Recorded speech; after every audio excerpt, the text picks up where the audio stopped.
Hi everybody, I'm Pastor Brady. And I'm Deaconess Marissa. And welcome back to another episode of Pete and D Theater. Say, Pastor Brady, what are we talking about today? Well, I'm glad you asked Deaconess Marissa, because today we're going to talk about, drumroll please, baptism. Baptism. Haven't we already talked about baptism? We have talked about baptism. We have actually talked about it a few times, and spoilers, we're going to talk about it in the future too.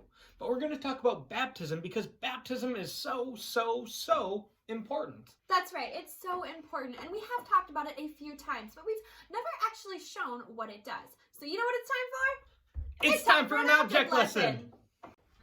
Here's what you'll need. A pitcher, a second pitcher, bleach, iodine, paper, something to write with, and water. Now, the first thing you're going to want to do is take your pitchers and fill them up with water. As my wife mentioned, we could have done this before, but I'm a slow learner, so here we go. Now, once your pitchers are full, it is important to note that one pitcher should have just a little less water in it than the other one. It should look something like this. Here's where the bleach comes in. Remember that pitcher that has just a little less water in it? Well, we're going to want to take the bleach and fill that pitcher up so it's level with the other pitcher. Once both pitchers are even, we're ready for our next step. But be sure not to mix up your pitchers. At this time, we're going to grab our Sharpie, mark one label us and the other label baptism. The baptism will go with the bleach and us will go with water. Our last label is sin, and that will go with the iodine. Once we've got everything together, we're ready to begin our devotion. Before we begin, let's talk about what's not happening in baptism. What isn't happening in baptism is we are not doing anything for God. However, sometimes that's how we view it. We view baptism as something that we are doing for God, that we are dedicating our own lives for God. But this devotion really helps us see what's actually going on.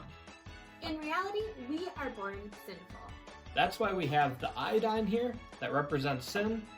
And sin, well, it's affected us from the very beginning. Even if it didn't infect us from the very beginning, well, it doesn't take us very long to start to lie, cheat, steal, or do other things that we shouldn't. And all of a sudden, we see that sin affects every part of us. This is where baptism comes in. When we are baptizing somebody, it's more than just us putting water onto their heads. It's more than washing. What's actually happening, it's a washing of rebirth and renewal, making us clean again. It's a baptism that actually brings forgiveness of sins. Something actually does happen at baptism, and that is great news for us. But here's the thing, there are still going to be times when we fall back into sin. That's right. We're still going to do things that we're not supposed to. We're still going to lie. We're still going to cheat.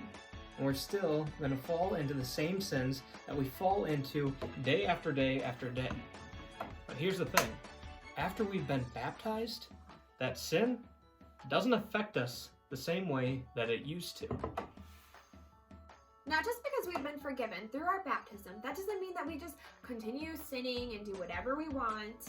No, instead what it means is we have been baptized and we have been set free. But we've been set free to live as baptized children of God ought to live. We hope you've enjoyed this effective picture of baptism. It's a very simple object lesson you can do to teach others about baptism too. Until next time, will you pray with us? Dear God, we thank you for the gift of forgiveness that you bring to us through baptism. Amen.